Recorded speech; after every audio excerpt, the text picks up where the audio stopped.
tá mais ou menos feliz, é o seguinte: a mamãe vai explicar a estratégia. Sabe quando você tem uma tarefa para cumprir, Denilson Show, bom dia antes de mais nada? Você tem que cumprir uma tarefa, só que você decide que para essa tarefa ser realizada, ela tem que ser dividida em duas partes. Então eu diria que o Inter cumpriu 50% da tarefa. Se conseguir... 50%? Se conseguir o restante, os outros 50%, vai valer a pena. Fez a tarefa. Se não conseguir, esse 50%, né? Não vão valer de nada. Eu vou te dar a oportunidade de começar de novo. Vou te dar a oportunidade de começar 50%? Você tá de brincadeira. 50% dos 2 jogos em casa. Parabéns pro Celso Roth, parabéns. Por quê? Parabéns, ganhou, né? 50%, Agradece. né? Agradece. 50%. Agora não, eu quero mudaram... agradecer, sim, você tem razão, Celso Roth, mas não é a você. É a torcida do Inter. O show, o Beira-Rio parecia decisão de Libertadores. Não! Eu sou grata. A Renata chegou aqui. A torcida fez um espetáculo lindo. Sabe que a Renata muita chegou gente, aqui, muita festa.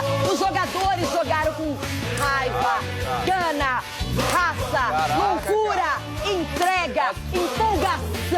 Aquilo, o Rodrigo Dourado, 30 segundos antes do gol, ele foi lá, ganhou um lateral. Ele comemorou assim, ó. Uau! Lateral, comemorou o lateral. Comemorou o lateral.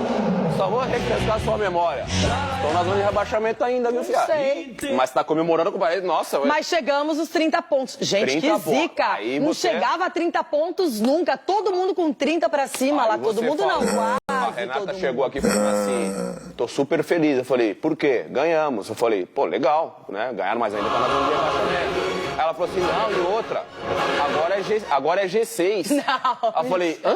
Ela falou, agora é G6. Não. Eu falei, não, você não tá pensando que o Inter vai chegar. Não mesmo. Só isso. Não, sem chance. Eu não acredito em Papai Noel, apesar de estar de vermelho hoje. Pelo amor de Deus. Ai, que saudade. A minha figurinista Yuri falou, tem que ser vermelho. Falei, tudo bem, eu aceito, né? Fazer o quê? Tá meio desbotado esse vermelho aí, mas beleza. Agora, falando sério, você trouxe um assunto importante porque o campeonato realmente mudou. Antes era G4, agora temos um G6, chancela da Conmebol. Tudo por causa da Libertadores. O Brasil foi prestigiado, terá um número maior de vagas e ainda teremos o campeão na Copa do Brasil. O ano que vem, se por um acaso, Coritiba e Chapecoense, vencer a Copa Sul-Americana, teremos mais uma vaga ainda. Então, quem sabe vai ser uma coisa boa, não é? Por isso, quem tá sonhando, eu não tô sonhando, gente. Libertadores, se ficar na Série A tá ótimo, tá sensacional, não precisa mais nada esse ano. Né? Então, a nossa hashtag LibertadoresJA, pra você que, diferentemente de mim, está acreditando nisso. Vai mandando a foto, acredita no seu time. Olha só como será essa nova Libertadores. Com o discurso de fortalecer o futebol sul-americano, numa reunião em Bogotá neste domingo, a Conmebol oficializou as aguardadas alterações em seu calendário. Assim, já para 2017, a Copa Libertadores, que antes tinha a participação de 38 clubes, agora passa a ter 44. Dessas 6 vagas adicionais, uma fica com o campeão da Copa Sul-Americana. Argentina, Colômbia e Chile ganham mais uma vaga cada um, e as últimas 2 vagas foram entregues ao Brasil, que a partir de agora passa a ter 7 representantes cativos no torneio, um a mais do que a Argentina, podendo subir para 8, mas no caso do país conquistar também a Copa Sul-Americana. Após a reunião, a CBF divulgou também que essas 2 novas vagas serão distribuídas no Campeonato Brasileiro, ou seja, o G4 vira um G6, neste momento ocupado pela ordem por Palmeiras, Flamengo, Atlético Mineiro, Santos, Fluminense e Atlético Paranaense. Botafogo e Corinthians, que antes estariam a 7 pontos da zona da Libertadores, agora estão a apenas 1. Grêmio e Ponte Preta voltam a ter chances reais. Os 3 primeiros colocados desse G6 e também o vencedor da Copa do Brasil entram direto na fase de grupos da competição continental, enquanto o quarto, o quinto e o sexto pegariam a chamada pré-Libertadores, que passa a contar com 2 mata-matas e um total de 16 equipes. Apenas 4 avançam à fase de grupos. Daí em diante, quase tudo igual. Os 2 primeiros de cada chave se classificam às oitavas de final, com a diferença de que os 8 melhores terceiros colocados, que antigamente seriam eliminados, assim como alguns remanescentes da chamada pré-Libertadores, agora caem na disputa da Sul-Americana, que aliás vai passar a ser disputada de março a dezembro e um pouco mais inchada. Eram 47 clubes e agora serão 54. No próximo dia 10 de outubro, a Conmebol promete divulgar também a questão da participação dos mexicanos e mais, o formato da grande final da Libertadores, que pode sim ser disputada em jogo único com campo neutro pré-estabelecido, a exemplo da Liga dos Campeões da Europa.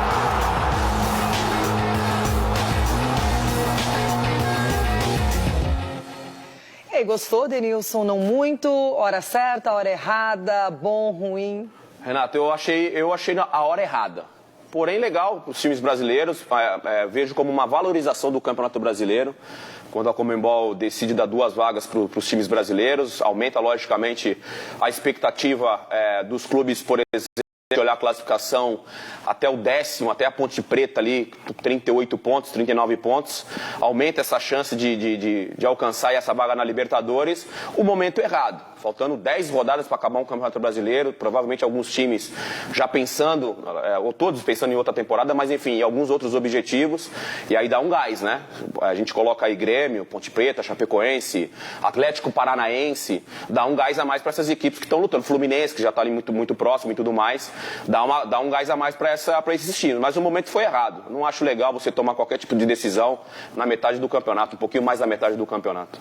Agora, pensa também aí, você falou bem, né? Ponte Preta, Atlético Paranaense, Botafogo, Corinthians, Fluminense, Botafogo, Grêmio, não é? São times que vão começar a sonhar com isso, não é? O Ronaldo até ligou ontem dizendo assim, Renata, estamos a um pontinho da zona da Libertadores, aí, né? Não, calma aí. Vai fazer o quê? É verdade. O Ronaldo não fez isso, eu conheço. O Giovanelli, ele mesmo. Então aumenta essa... O pai desse aí, ó. Agora 3 derrotas já, né? Seguido. 3, né? Nossa, papai do céu, hein? 3 Agora, tem algumas coisas ainda. Não. Mas por quê? Calma, vou explicar essa história. Não tire conclusões precipitadas. Mas de novo, apito? Não tire conclusões precipitadas. Tá. Pode ser contra ou a favor. Não tem uma definição. De novo, semana passada agora, a Libertadores, eles ainda estão estudando a possibilidade de uma final única, que é uma ideia que surgiu, mas os times não gostaram muito. Imagina, disputa todo o campeonato em casa, fora, e de repente na final, por exemplo, nos Estados Unidos, sem a torcida, sem aquele caldeirão. Eu também não gostei, não. Eu também não gosto. Seria campo neutro, né? Campo neutro. Num lugar de... Eu não gostei dessa... Não, enfim, não está decidido ainda. Não, isso ainda está sendo estudado. Mas eu não acho legal, não. Tem a questão dos times mexicanos, quantas vagas, porque eles têm um calendário diferente. Enfim, agora... Vamos para a Série A, passar limpo. Há quanto tempo eu não chegava aqui numa segunda-feira querendo rever o final de semana. Ai, olha o sorriso, olha a pele, olha o brilho no olho. Gente, eu sou outra. Não é possível, irmão. Tá com essa empolgação toda. Não é possível. Eu juro, não é possível.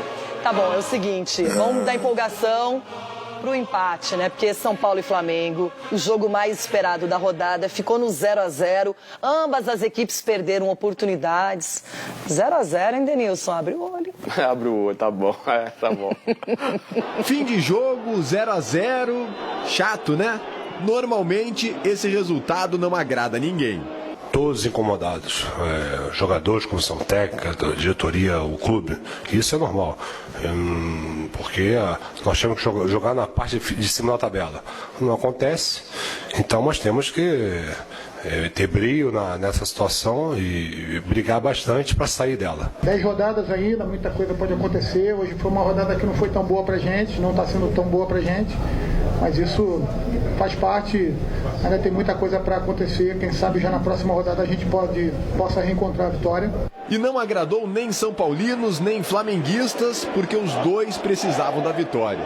Mas, sinceramente, no primeiro tempo, nem parecia. Estava difícil acertar o alvo. Jogando em casa, o São Paulo entrou com a obrigação de vencer para se afastar da zona do rebaixamento. No Flamengo, como sempre, Diego era o principal armador das jogadas. Mas elas não surgiram com a mesma frequência. Denis não teve trabalho com o Guerreiro. E a melhor chance veio na bola parada com o Rafael Vaz. No segundo tempo, os times seguiram sem acertar o gol. Depois da boa jogada de Fernandinho, Jorge chutou com perigo, mas para fora. A bola não entrava e a apreensão foi tomando conta. Michel Bastos e Luiz Araújo entraram para tentar resolver os problemas do ataque. Não resolveram. Pior, viram o Flamengo crescer no jogo, perseguindo o líder. Os cariocas foram para cima. Depois da troca de passes, o cruzamento chegou na medida para Leandro Damião. E Denis salvou o São Paulo e o Palmeiras. Lá na frente, o tricolor continuou com dificuldades para furar a defesa do Flamengo. Até que aos 38 minutos, o Wesley fez a jogada da partida. Encontrou Chaves e deixou o argentino na cara do gol. Mas uma muralha cresceu para cima dele.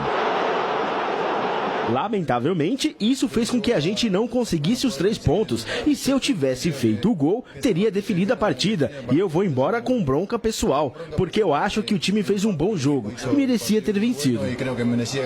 O gol ficou engasgado na garganta dos quase 30 mil São Paulinos, que tiveram que se contentar, ou melhor, não se contentar com mais um empate em casa. Já o Flamengo cumpriu o último jogo da punição do STJD, que limitava o número de torcedores no estádio. Aqui no Morumbi, os cariocas jogaram sem o apoio dos seus torcedores, que tiveram que assistir a partida do sofá. Provavelmente o mesmo que vai ser usado nessa segunda-feira. É porque o Palmeiras joga hoje, e um tropeço significa tirar a vantagem de pontos do líder. Sofá, pipoca e torcer contra o Palmeiras, é isso? Acredito que não, porque como é o nosso dia livre, eu não sei se vai ter essa possibilidade aí de ficar na frente da televisão, menino em casa aí, pra lá e pra cá, mas é claro que eu vou estar ligado no resultado do jogo, isso é óbvio. Porém, são 10 jogos ainda que nós temos pela frente, eles têm 11. E confesso que a nossa concentração e foco está no nosso rendimento, naquilo que nós temos que fazer. Eu não tenho dúvida que o Palmeiras também vai perder ponto. E nós temos que seguir aí nessa direção que estamos. Já o São Paulo não tem jeito. Além de torcer, é bom começar a fazer a sua parte. Eu voltei. Agora é o seguinte, Denilson. Que empolgação. Você já ganhou um jogo morto, tá lá empolgação. Tudo bem. Calma nessa hora, eu quero saber de São Paulo e Flamengo, porque o Flamengo tinha uma expectativa, não é? De estar embalado, fazendo 3 pontos sempre, o São Paulo também tentando se recuperar um pouquinho, ficou no 0-0. 0-0, mas é o seguinte, eu gostei do jogo, viu, Rê? Gostei do jogo do São Paulo, gostei do jogo do Flamengo. Não é à toa que o Flamengo está em segundo colocado do Campeonato Brasileiro hoje, né? De igualdade de pontos, né? Com o Palmeiras que joga à noite contra o Santa Cruz, lá, jogo difícil, mas gostei do jogo. Teve um primeiro tempo de volume de jogo muito bom do Flamengo. No segundo tempo, o São Paulo até começou também com um bom volume de jogo, aí depois caiu de produção. E aí, automaticamente, o Flamengo entra no jogo de novo, cresce. Tecnicamente, o Flamengo ele é muito melhor do que o São Paulo. Então, o São Paulo teve muitas dificuldades. Mas a gente viu nos melhores momentos ali a finalização no meio do gol, facilitando a defesa do Denis e do Damião. E aí, depois, o Chaves, né? O Chaves não pode errar um gol desse, pelo amor de Deus, Chaves. Porque você pega aí a situação das duas equipes. São Paulo, você mesmo falando, brincando, em relação ao rebaixamento, você está brincando, né? Quando você fala de São Paulo em relação Não, o que eu falo é o seguinte, você tá tão interessado né, na vizinha, né, em querer zoar a vizinha, que você tá esquecendo de olhar a sua própria casa, é isso que eu digo. Então o Chaves poderia ter perdido um gol como esse. Não, e ele ficou, você viu na entrevista, a entrevista é perfeita, porque dá pra ver que ele disse, o problema não foi o grupo, nesse caso, a ele chamou a responsabilidade. responsabilidade, porque foi um lance... Gente, primeiro que a falha da defesa do Flamengo, grotesca, não combina com esse Flamengo atual, e aí o Muralha, ele poderia ter ido, né, no Chaves, não, ele esperou, e no que ele espera ele confunde o atacante e faz a defesa, então... Tá demais, hein? Que isso. Tô aprendendo com você, gente. Essa é uma goleiraça, essa é uma goleiraça. Muralha, goleiro da seleção brasileira agora, né? O Ronaldo que se cuide, hein, Ronaldo? Olha aí a nossa comentarista goleira aí, ó. Eu é o seguinte, no meu caso, se eu sair de frente com o goleiro, eu ia tentar o drible. Eu sempre tentaria o drible. Eu sempre tentei, aliás, o drible, né? Sua característica. O Chaves, como é um finalizador, ele tentou essa finalização direta, né? Mostra também aonde vai bater, né? Onde no corpo. Eu acho que ele não estava preparado.